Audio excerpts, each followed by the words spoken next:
wake up to the same old fight, chasing shadows in the night. Promises made, but I let them fade. Caught in the cycle, I'm feeling betrayed.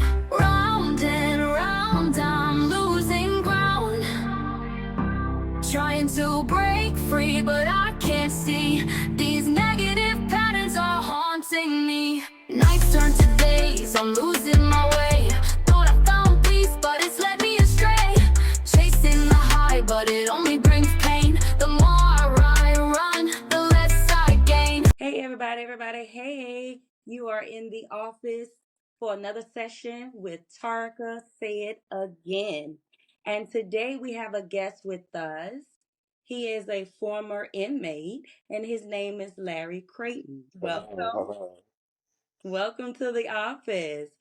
And we wanted to follow up with another session or episode in dealing with, as you would say, inmates, former inmates, ex-convicts, because last week we had Wilfredo, which was an ex-convict, and he shared that with us, that he had spent 18 years of his life in and out of prison.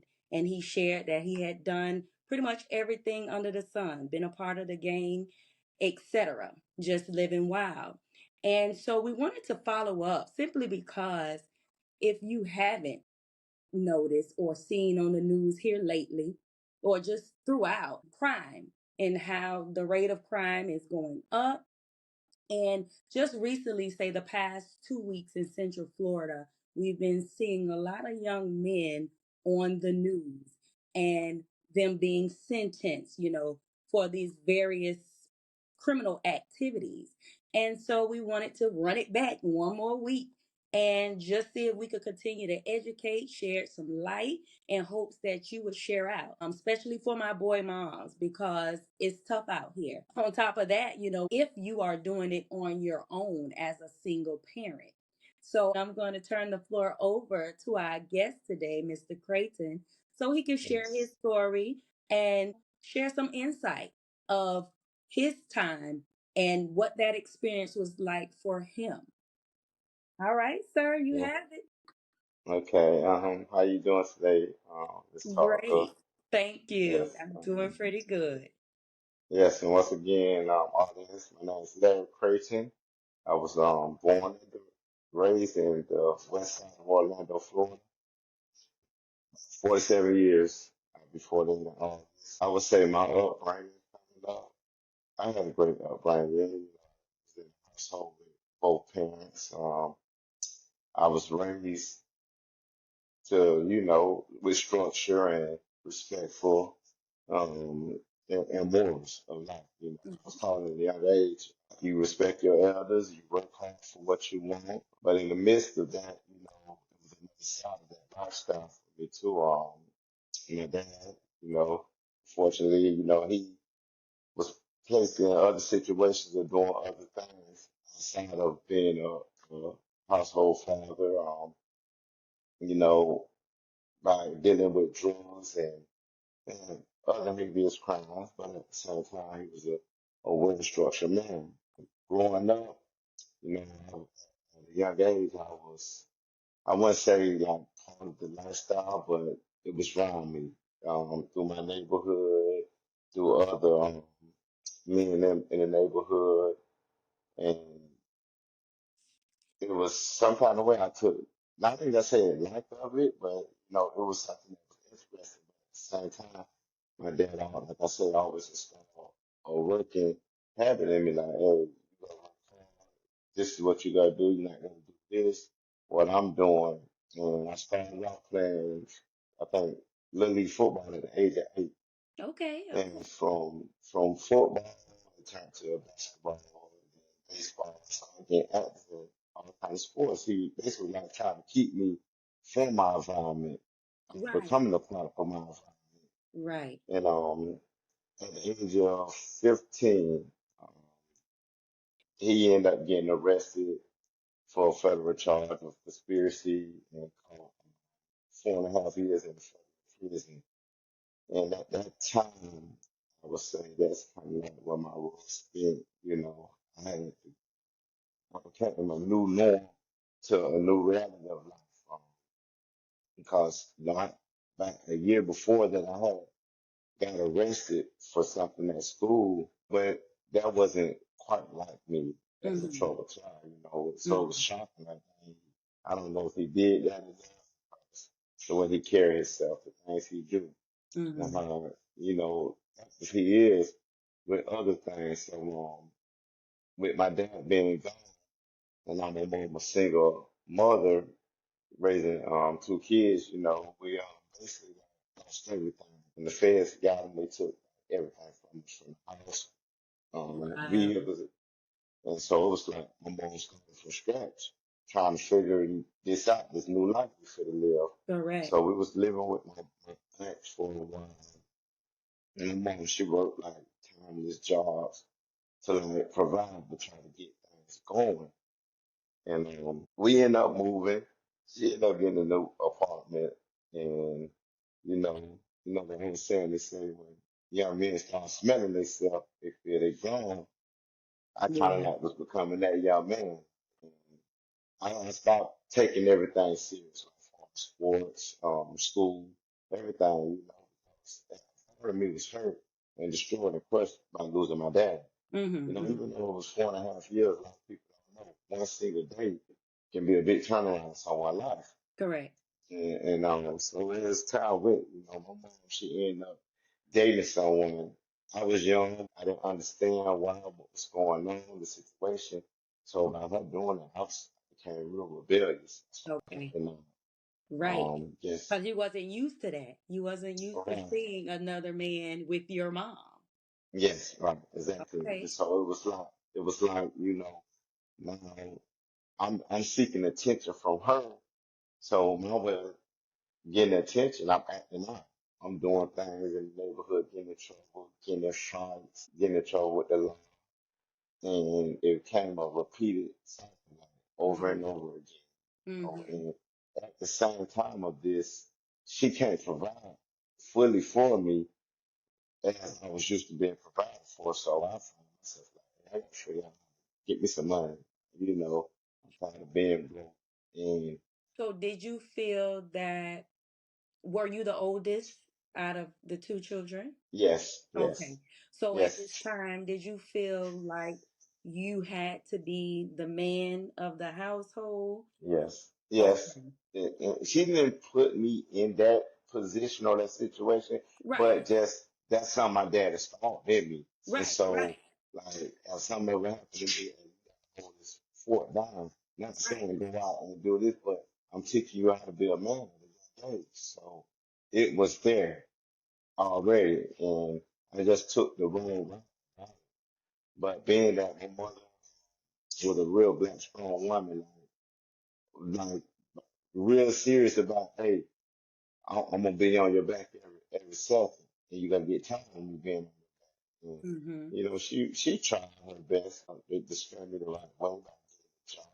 Like, you got that put pressure out there with you going to work every day, getting these little 100, $120 a week, and you get right up, and they're like, man, we done did this, did that, you missed this, and they got a pocket full of money, and you like, Right. Right. I'm at work. I'm missing out on fun and making money. And that's so I turned that route. After about them 4.5 years of like my dad had came home from prison. Okay. And, like I said, by my mom and me, I started working like I'm doing good, pretty good for myself. I wasn't getting in trouble. I was still being a kid doing things I had no business, but wasn't getting caught for it. Okay. So Okay. yeah, Keyword yeah. wasn't getting caught for it. Wasn't getting caught right that part, you know. Well, he came home, and it's like, at that time I was what 19, and let's say that you said that word off the chain. I was Okay. off the chain.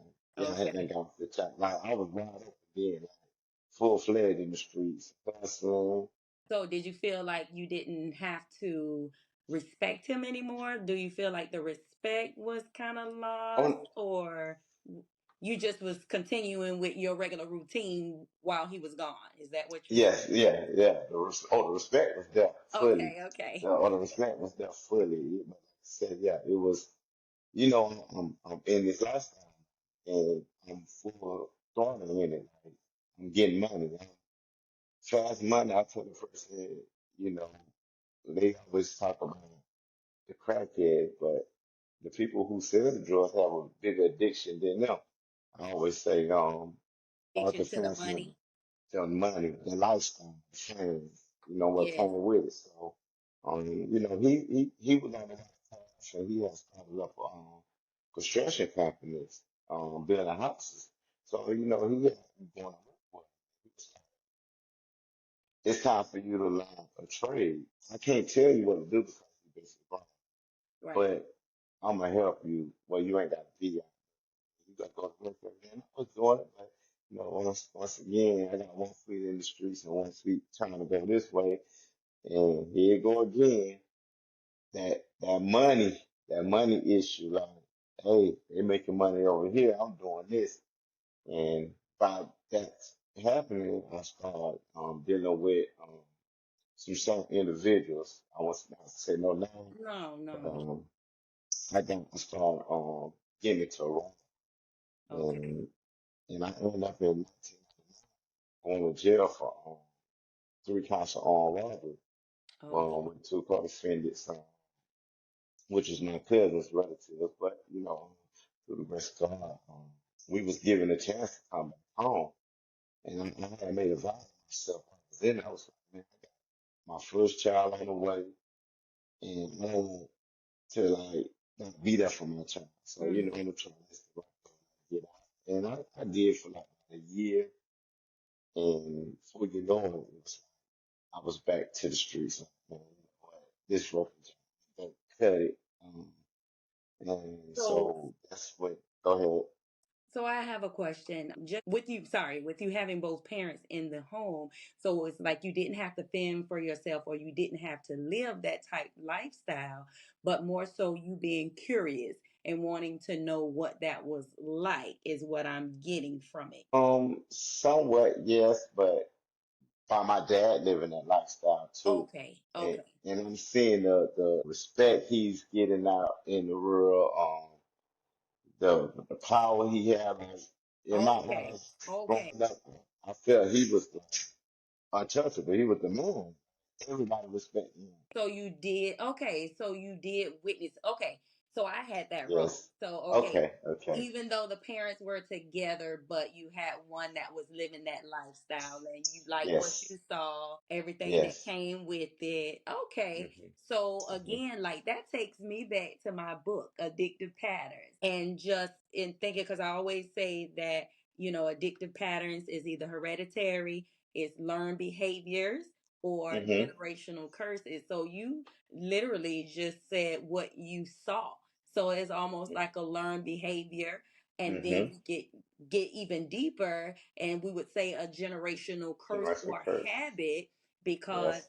it was the father, now it's the son, and Hmm. it could continue if you don't break that curse. You know what I Yes. mean? Yes. So that just touched on two of the three that I talk about when we talk about addictive patterns and Hmm. behaviors. Um, that's something. Okay, so you clear me up and get me right. Hmm. It's what you saw. Okay, Yes. keep going. Yes. Okay. So yeah. So as the time went, I'm still trying to find myself. I'm, I'm out there in the street still, like I say, doing what I do. Like time and time, I find myself keep going back to that same situation of being incarcerated. Like I go do 10 months here, get out. I go 10 months, I'm back on the street. I go right back to what I was doing. Like I missed the beat. I'll Mhm. be out probably maybe a year or two and maybe get jabbed up some kind of way. My last, before I went to prison, I had a drug charge, possession of crack cocaine with intent. And I was spared because my record is so screwed up. And I was spared. I was like, you know what? I'm gonna try to do this right. I'm gonna try. This the last straw. I'm gonna really try. And cause I usually never say to tell myself that. Mm. Anytime I got in trouble, I'll be like, it is what it is. I'm not gonna lie to myself or play with myself. But at that moment, I was like, I'm done. And and things kind of got hard for me. And and, I got a person over here. He like, hey, bro, this is what I got going on. Shoot, I can get some quick money real quick. If Mm. it's no drug, but I'm gonna get this quick money real quick, and then I'm gonna just get me a job and find me something to do. And you know, once again, back to the lifestyle. I don't know. It's like that first one, like shoot, that addiction hit again. Yeah, I I was just gonna say did that. that. Yes. I gotta go again. I gotta go again. And I was only out 9 months talking, and I ended up doing something, and the police raided my house for that charge. I ended up being arrested for home invasion, home kidnapping, robbery, firearm. I had like 13 felonies. Wow. 7 of them was life sentence to be sentenced by. So Wow. I was like, I was on the run. I got away from them when they came to get me. And I was like, dang, I done like screwed my whole life up. And all I was thinking about at that time, I had 3 kids born and I had one on the way. Mm. And I was like, man, I know I'm not never coming back home after this probably. And I just messed my life up with my kids and all. In such a way, I became suicidal. Okay. Um, Okay. I was I wasn't gonna kill myself, I didn't kill me that far, but I was like, I'm not going to prison for the rest of my life. So hey, when they come, we just gotta shoot it out. We gotta bang this out whole court in the streets. Mm, okay. Yeah, Okay. and So you was just yes, mentally at the state of just not caring and yeah, not taking kidding, down not kidding. whomever gets in your way. Yes, yes, Okay. That was the yes. thought process. But Okay. that was the thought process. But in the midst of all that, I was growing up. My grandmother taught me how to pray. If she do nothing else, she taught me how to pray. Baby, it was part your heart, you gotta learn to God. And so, I'm praying like, well, I know I done messed up, but you know, I need you right now, Hmm. God. I ended up getting caught, and like I say, the debt was against me. God was against me. They basically had me red-handed in so many ways. They didn't catch me on the scene. They had enough evidence. And I was like, man, I'm praying like God, you give me another chance to go home, to be with my kids, to be a father for my kids, man. That'll be it. And I was in Orange County jailhouse for like 6.5 months, and my lawyer was coming to see me faithfully, trying to like get things situated. And I was like, bro, what are they offering me? And Hmm. when he told me to plea, I was like, no. It was like 40 years mandatory. Oh. I'm like, that means you have to do 40 straight years. I'm 31 years old at the time. I'm like, I will be 71 if I make it alive. Doing that long. Was What it would I made it? any parole? 40 No, no. The state of Florida doesn't have parole anymore. Okay. Yes. Okay. So I was like, nah. I said, man, we'll talk about this another day. And I made a phone call to my mother, and my dad came to visit me, but I talked to both of them, because they was divorced, so they lost on way on, but they still, communicate with the kids. I told both of them, I understand how y'all feel about the situation. At the end of the day, I put myself here, and I'm gonna go to trial, and if I lose, they just gonna give me the life. I'd rather lose and take the life and be able to at least try to fight and come back on what they have in the system called appeal. Okay. That means they may have a loophole somewhere in the case they may go. But if I take no 40 years, that's it. I'm stuck with that 40 years. And so, my mom, they understood. They like, if you feel confidence enough to do this, then that's what it's got to be. And I was like, yeah. So what happened was, we started trial, and I'm gonna get past that part when the judge came that morning. I felt good about something. Hmm. Even my lawyer was feeling good, and he offered me 10 years in prison. In the And, place of the 40. of trial, of going to trial. We was in trial. Okay. And, and cause I owned up to everything. I apologized to my victims, and he was like, I feel deep in my heart that you sincere with what you're saying, so I'm gonna give you another shot. If you ever come back, It's I over. don't care if it's in Yeah. front of me or whoever, you'll never see the day of light again.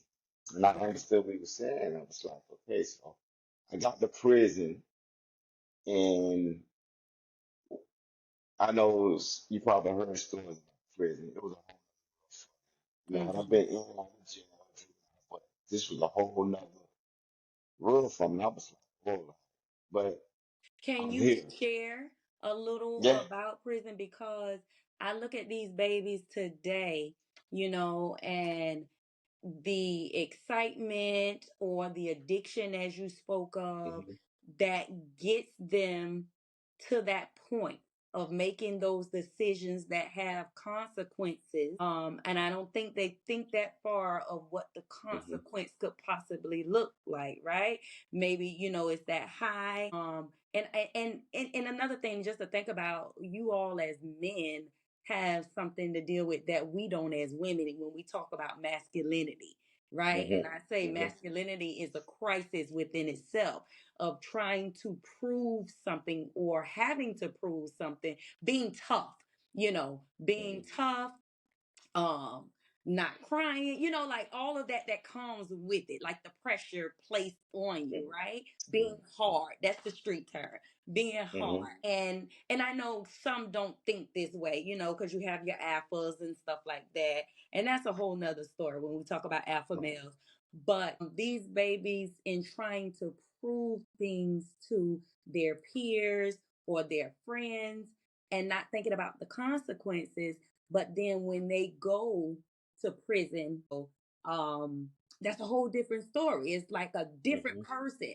The tears, they coming, the remorse, we're hearing it. And that's why I'm like, if you could share some of maybe what you witnessed, not too much, but a little bit, you know what I'm saying? So they can think about these things, because like we were just talking about on the news, a lot of times these young men, and I'm saying young men, but Yeah. ladies as well, okay? But these young men, they right at the cutoff when we talk about age, 17, but because of the crime is automatically tried as an adult, and they go Yes. off to prison. Or they might have been 17, but while they're waiting on trial, they change, to Hmm. Hmm. 18. So there again, that adult charge. So it's so many different facets of it. Yes.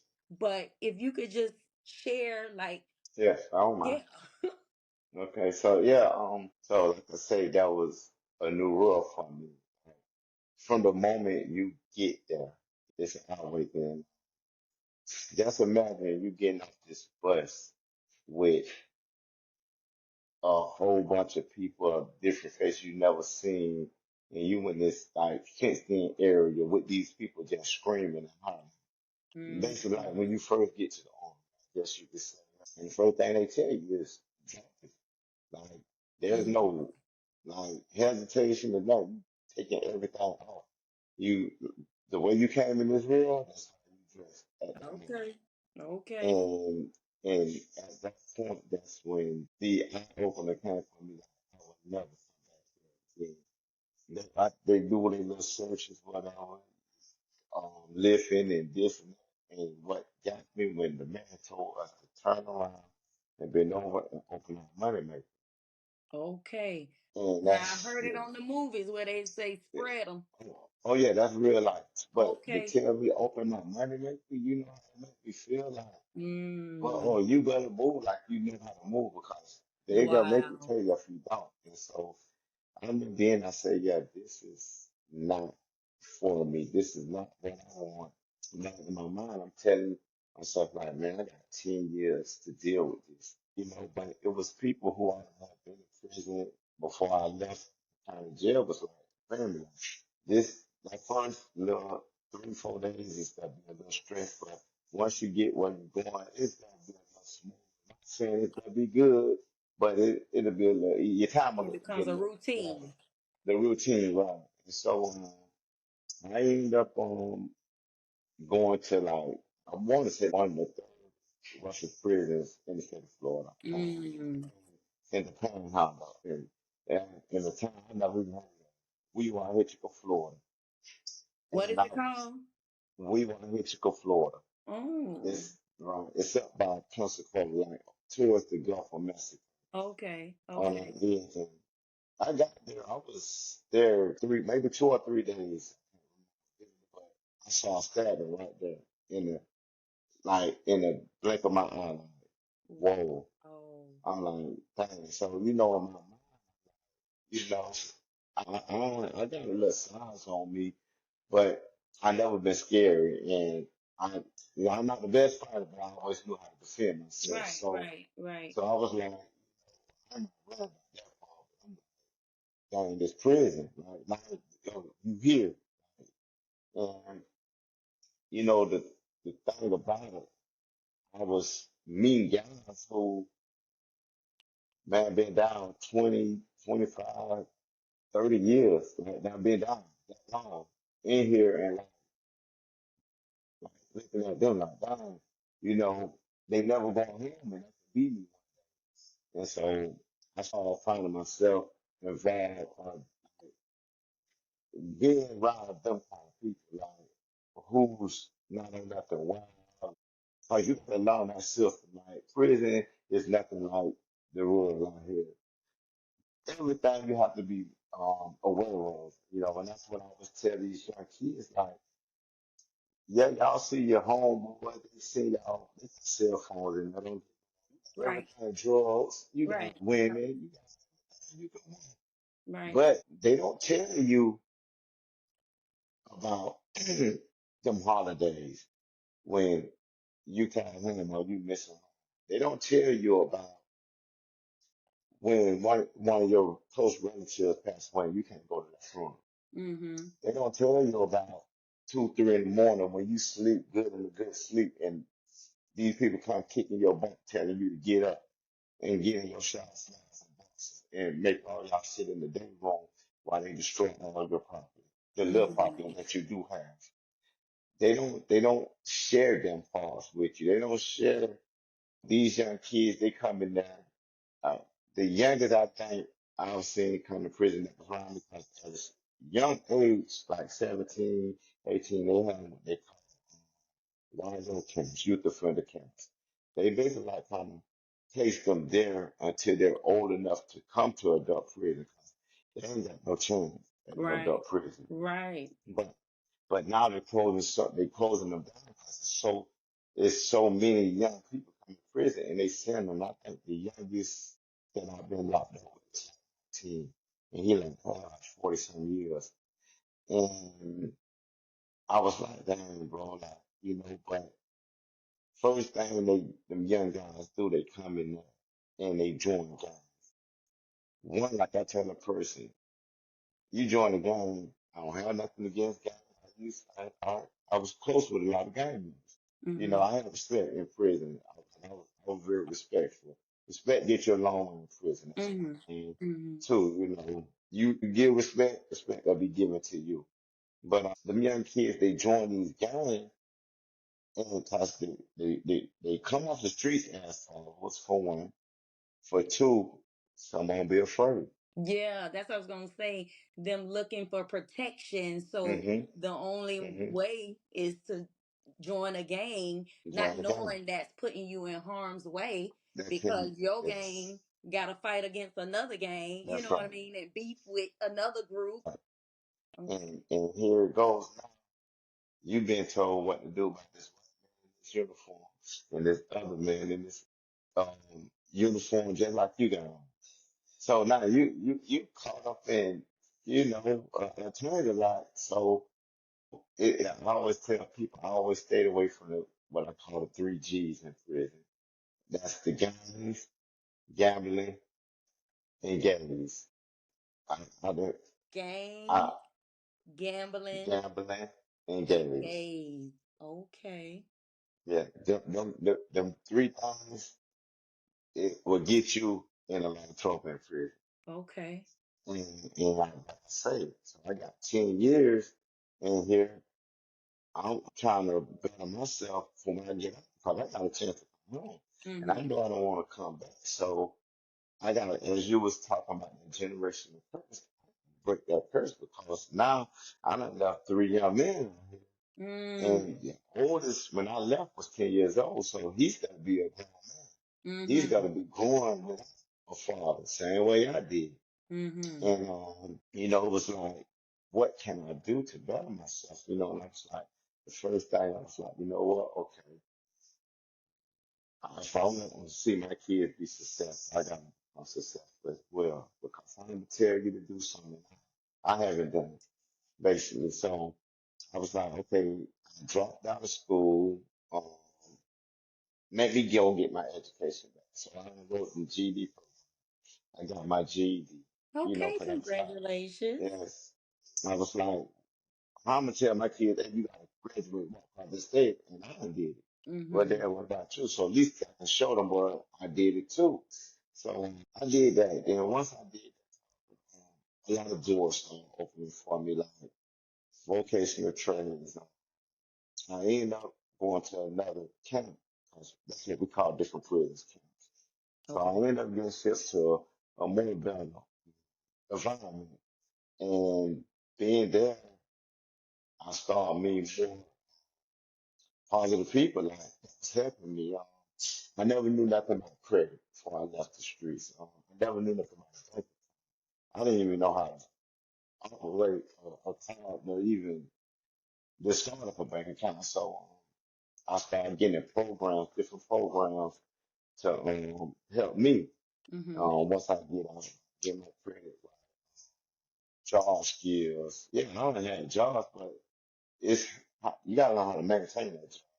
Or if you want to come up that food chain, you gotta learn how to elevate yourself. So I started doing that, and I I used to work out a lot, and I would have young men I was on the lookout with. I had talked to some mentees about this story about 2 weeks ago, Mm-hmm. and it was this young kid. He always asked me can he work out with me. And we Mm-hmm. was in the same dorm. And I was like, nah, you can't work out. You know what I'm saying? Because you always into something. Like, Okay. I don't deal with drugs. I don't deal with people who deal with drugs. I don't get into no confrontation with nothing that got to do with going to the prison. And people respected that. I had people who was from here, from Orlando, that was like running the prison. Okay. I could have easily had it, but like, I want that life. And they respected that. And he was part of a gang. And he was like, he was big bro, can I come work out with you? And I was like, you know what? I say, I start my work. They open the yard at 9 o'clock. I start my work out at 9:15. If you ain't there by 9:15, bro, don't come over there. Cause I don't need no distraction. Mm-hmm. And he would always be late. I'd be like, keep going, bro, I'm good. And he was like, bro, I'll be wanting to come, but I have to go check in with my big brothers first. Oh. So I was like, you gotta trust me. You gotta either do this or that. And I had a long talk with him doing the being here. He told me he was with some guys. They committed a robbery and they got caught. And Okay. he was once again he grew up from a good family. Like you don't even supposed to be in here. But Mm-hmm. he's not familiar with this life. So he was like he don't want to be in the game. well, you know, you talk to your big brother, he like, bro, I can't. See, you know what come behind it? Like, Right. to get in that game, you gotta get stepped up, beat up, that, ran Right. up the game, Right. and Right. everywhere you go, it's gonna follow you. So I was like, man, I said, don't worry about it. I said, but you gotta do me, you gotta promise me something. If I go talk to this man, you gotta leave it alone and get your GED. And he was like, okay. And I said, you gotta stop smoking that stuff. It's this synthetic weed that has okay too. Okay. And it's fake weed, but it's made of like carpet cleaner and all these chemicals. Right. But Oh. man, these people, yeah, you was smoking and they call it cracking up, but you would like lose oxygen, your brain fall out. And people still not smoking though. Like, to try to get me past their time. And he was Mm-hmm. like, okay, I'm gonna do it. I wouldn't talk to the head of the gangs, and being that he had respect for me, and he was like, bro, but you know what he got to do? Just, you know, handle that and let the man go. And he had to go through the foundation. He went Mm. through it. Mm. He had to get beat out for 60 seconds, like a minute, and then they didn't bother. They didn't like harass him. And he started doing better. He ended up getting shook though. So then I wrote him a couple times first got out, but I didn't hear no back from him. But I Okay. always look him up to see where he's at, what's Mm-hmm. going on. Mm-hmm. But so he started doing good. But it came to my attention when a correction officer stepped to me, and she was like, "Mr. Crane, you know the effect that you have on these inmates." Like, I'm like, what you mean? And she was like, you we can tell them to pull your pants up or do something and they gotta give us some part of that talk. But when you said, they do it, she was like, "I'm not mentoring or doing something like that." I said, I used to coach little league football for now. And I had a lot of kids that looked up to me in the Mm-hmm. neighborhood and stuff. And I was like a role model to them, but I was very contradicted at the same time. Because I'm telling you, don't do this and don't do that. I'm doing it. So, that doesn't weigh out too well. And she was like, man, we be talking about you as in, it's like, we know you one who's not going to ever come back. Like, Right. when There's we no come, change, a difference. yes, how I carry myself, how I handle Mm-hmm. myself. Like, we come shake down, we don't even bother your house because we know you ain't doing nothing wrong. And that can be a good and a bad thing too, in that because it can look like, fine, bro, the police don't never want you want snitching, Right. but at Right. the same time, it's that respect there. Like, well, we know that it's just how you handle yourself. So I ain't gonna sweat you too much. And then I ended up getting shipped to the last camp I was at for with the work release. And that's when I met a brother, Jenny Wood, and we used we once again we're working out. We want to work out. So we started hanging, and he was doing a 20-year bid. And we connected. We used to call us Oreo. She was white, I was black. We Okay. was yeah. Well, you will always see us two together, and we will always be talking about what we want to do when we come home. And he brought up the thing about Toastmasters to me, like, oh, my mind, Toastmasters. That's probably a master of toasting some toast and stuff. Mm-hmm. I'm joking with him, and he's like, no, I'm serious. Oh, I'm trying to start this club here that we had at my last camp. I'm like, what is it? It's when people, you get up and you give speeches, whether it's motivational, inspirational, whatever. But it prepares you if you want to be a board member, you want to be a preacher, you want to be a motivational speaker, you want to mentor. So mentor it, that light bulb came on. Oh, Mm-hmm. okay, let's see what this is, man. So he was like, I'm like these people. I hope they respond, or if they did. They came in and they did a test run with us to see what we liked. And they got up and they spoke to let us see what it's like, and the next week it was like they chose a couple of us to get up and do your icebreaker.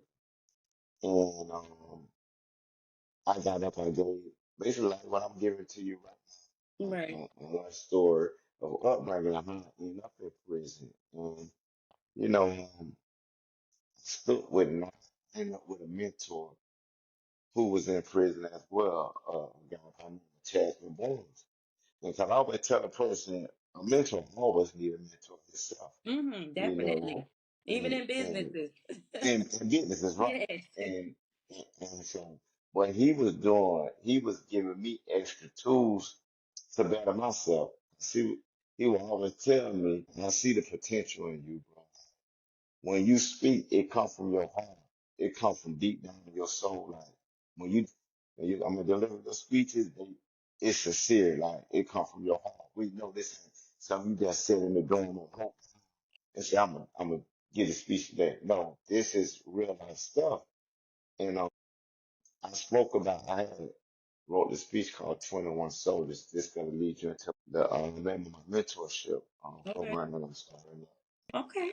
21 Soldiers. So I explained about the 21 soldiers. Everybody always asks, well, who's the 21 soldiers? I was like, it was 21 9 and 10-year-old kids that I left behind. That I was coaching on the Little League football team. Now, once again, some of these kids don't even know their daddies. So I'm playing that role as like a role model, a father figure, a big brother, however you want to put it. And this next year, these kids looking for me, and I'm facing the rest of my life in prison. And they always stayed on my mind. Like, dang, I left them soldiers behind. I didn't want to know. Soldiers don't leave each other behind. Not real soldiers. Right. We on that battlefield, and whether dead or alive, we gonna come out together. Mm-hmm. How we went on and on. I thought, and so when I wrote that speech, it was a guy from, I think he was from Jacksonville. And after we was done, he was like, you ever thought about mentoring? I'm like, here you go again. Like, That was this, confirmation. yes, this mentors keep coming in. I was like, I would love to. He was like, bro, for real, like, I think you'll be good. You should be one who go after the trouble teams, the young guys who they're not in trouble, they're headed for that. And I was like, I may give it a shot, but I kept it up there. Never let it leave from here. I always kept it up there. Like I had came home and seemed like once I got out, 10 years is a long time. Yeah. And people expecting me, they don't really know who to expect. Is he gonna be institutionalized? He been gone this long? Is he gonna be lost out here? Is he gonna go back to his old ways? What's gonna happen? Like I say, 10 years of being in there is it can destroy a person if they're Mm-hmm. not mentally strong enough. And I came home like soon as my feet touched the ground. Like came home, credit score, like I said, learned about my credit, came home with a 730 credit score, a good job. I didn't want no part of nothing of that life I used to live. Mm-hmm. What I'm talking about from the guys I hung around, the areas I hung at, it was work, go home, spend time with kids, go to church, get myself right. And I've been home 8 years, and I can't say these 8 years have been the best 8 years of my life. I had lots of money back then. I had women, fame. It doesn't equal to this because I didn't have no peace. I Right. didn't have Peace of like mind. That's yes. peace of mind. I Yes. didn't have no patience. Like I said, once again, back then, every time something get wrong, I go back to what I know, the streets. And prison taught me patience. So, like I said, I've been home 8 years. I've watched two of my kids graduate. My oldest son graduated. A 15-year-old daughter in the 10th grade. Mm-hmm. I've been a big impact in their life. I've been a big impact in a lot of family members. I've been a big impact in my community, with whether it's mentoring, coaching, or just even lifting a kid up when I see them down, when I see them giving up on themselves. Just showing them that hey, it can be done. I got a second chance at life. Right, right, Don't don't think you gotta get that second chance. right. Everybody don't get it. Everybody Everybody don't don't make it get out it. here. People losing their Yes, lives or getting their life sentence, like you mentioned. yes, yes, Yeah. because it hurt me. I shared it on Facebook. I saw it the other morning. I think he was 17, but I don't know who he was. But it was a reel on Facebook. But his mother and his grandmother each had a chance to talk to him in an interrogation room, and they should have given him 35 years for a murder, and he's boo-hoo crying in there. Mm-hmm. He's boo-hoo crying, and his grandmother saying, "Baby, I'm sorry, I can't help you with this one." Mama Mm-hmm. said, "I'm sorry." She was like, "You should have listened to me and not follow the people you was following." Now look, and I always tell these kids, it takes 2 seconds. Mm-hmm. To mess up your life for the rest of your Your life. your life can be gone for the rest of your life in 2 seconds, like Yes. quickly. And that's what I'm aiming for now. Like I tell people, I'm not. I'm aiming for these young men who think shooting a gun is the answer. Right. Right. I'm aiming for them. I'm not scared of them because I know how to step to them. I know how to come to their level, and I think it's some genuine men that can do it, but don't want problems. Mm-hmm. They Mm-hmm. don't want the problems that come with it, But I can tell the person, my mother never gave up on Mm-hmm. Mm-hmm. me. My dad never gave up on Mm-hmm. me. Family members never gave up on me. So I'm not gonna give up on the community. Right. Um, And that family support or support period, because it doesn't have to be your family. That's hmm definitely necessary, is definitely needed. And if you could give me your mentorship or the program, if you could share the yes, name of it. it's 21 soldiers. It hasn't Okay. been Again. lifted yet. I'm in the Okay. process of getting everything going. But right now, I'm co-partnering with one of my little brothers. I call him a little big brother. 'Cause I was the big brother, but he's doing excellent things in the community right now. Dorsey. Okay. He has I hope mentoring Mm-hmm. at the Northwest Center, and he's been like I've been home 8 years, so for like 8 years I've been seeing him. I think he was doing it a lot longer, Okay. but he's a real big impact. So I've been co-working with him, just get my feet wet. But I'm trying to get doors open to go into the juvenile facilities and to do just to get there because to show these kids that one mistake can cost you your life. Like I said it, but I'm an insurance adjuster in 3 states. I hold license in 3 states.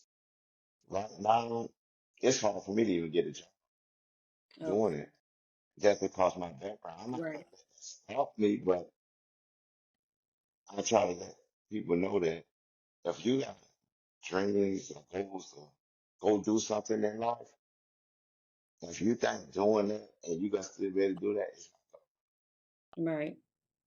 it's not gonna work. You gotta either be on this side or that side.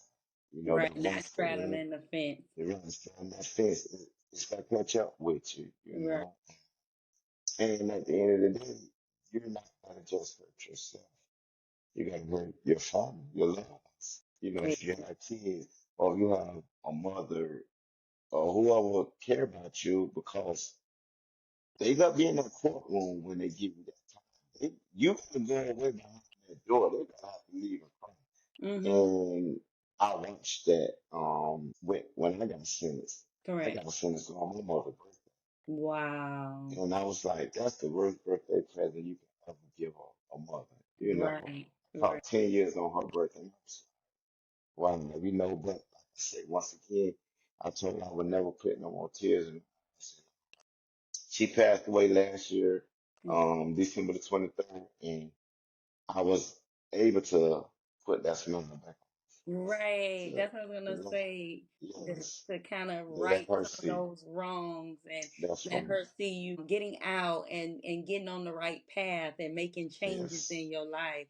So yes, that was a blessing. You got a chance to spend time with her Hmm. because we know there's times where people go off to jail and like you said, they don't get a chance to get out for a loved one because Hmm. they passed away. I want to ask you as a father and you getting out and just like you just shared, your story with us with your kids, do you have those sit downs with them and share those bad things that you did in your life? And I ask that because that's what this podcast is about, talking about those situations or those topics that we don't want to, share out, Hmm. but just normalizing, trying to normalize those conversations and share the mistakes that we made growing up or as children. Like, do you take the time out and share with them those Mm. things? Yeah. Yes. Honestly, I always tell my kids, I say, y'all got a father, a dad who been through it, who Hmm. lived it, got through it, and made it out. Because, I'm known in the streets Hmm. how I was living. A lot of people knew me. I was living so as my kids growing up, they're hearing these stories. So and them coming to visit me. So I have to tell them when I come home, because once again, I gotta be in a relationship with them. 'Cause they only know this person who they come visit. They know only my oldest son was old enough to really know who I was. My other two, one was 7 and the other one was 2.5, almost 3. So they didn't really know me. When I came home, I really like sitting down, like my oldest son was out of them. So, he was being taught the rule by the enemy. So he's learning how to be a man. Um, Now I got to teach these other two, and the youngest one. I found out he was scared of me, like not in a bad way, that I'm a monster, but he heard all these things and he was afraid. So I had to teach him like, no, one thing about me, I'm here to protect you, love you, and that's my case. Yeah. Like, I mean, I love all my kids. Like I have a deep relationship with each one of them, also in different ways, different aspects, but I, I'm the only parent my oldest son has because his mom passed away. Okay. Um, so, but I'm that go-to man. I came home, first thing I did, I didn't get them all together, but each one of them I moved them with me, especially the boys. I was like telling their moms, like, no, I'm not taking the kid away from you, but they need to learn structure. They need to know how to Hmm. be a man because in this world, they'll get ate up. Right. And he ended up graduating on time. Got caught up, graduated, got a job, do good. And the younger one, he's in his freshman year in college right now. He ended up being a wrestler for high school. He was Okay. four in the state of Florida.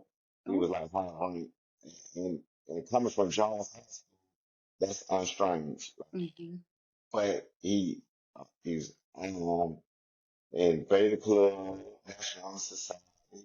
Like I don't take that credit, but being real with them, basically. Like I Hmm. said, I was real with them. Like, if you try to do this what's gonna happen. This the results. This what's gonna come behind it. Now I can't tell you what if you want to do it, go ahead. I'm gonna be here for you, but do know this what's gonna happen. So I think Right. by me going through that in life and really like not just saying it, but drilling it to them, they got to understand it it was like, okay, you know, and mhm,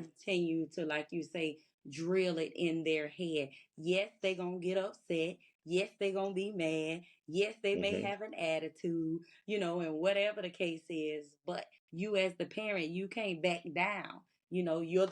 mhm, right,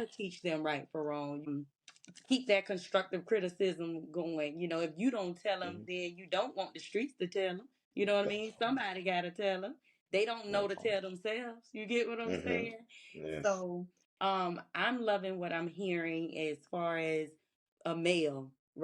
mhm,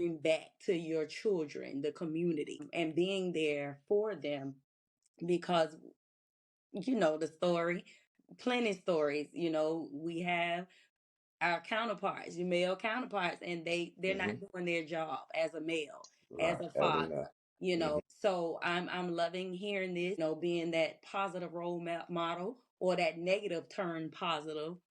mhm,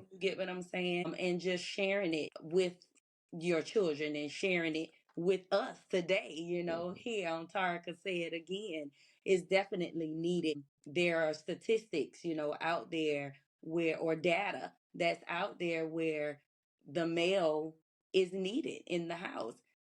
yes,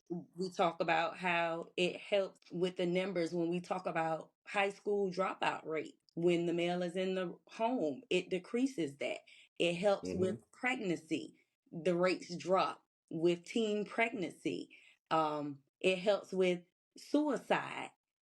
mhm,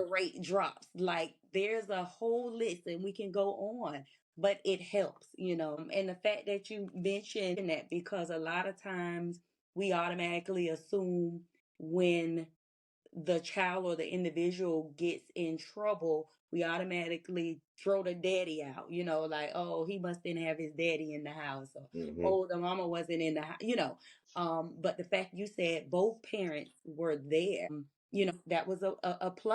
mhm,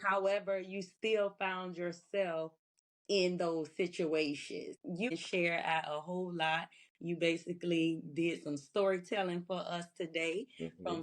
Thank you, thank you,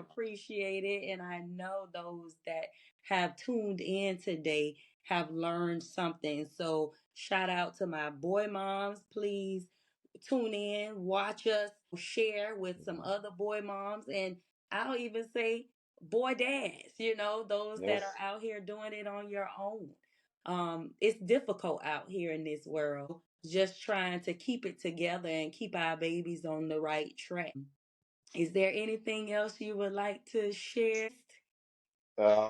basically, as any young man, yes, man, that's who I love for them to hear.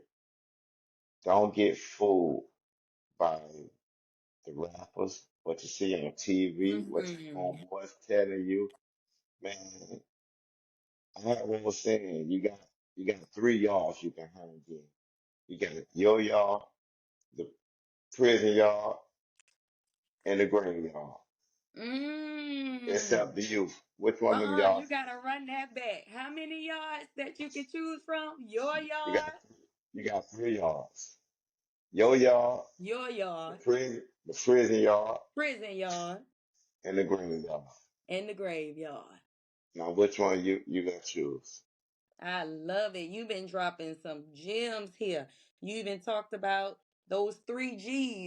Them 3 G's. Yes, yes.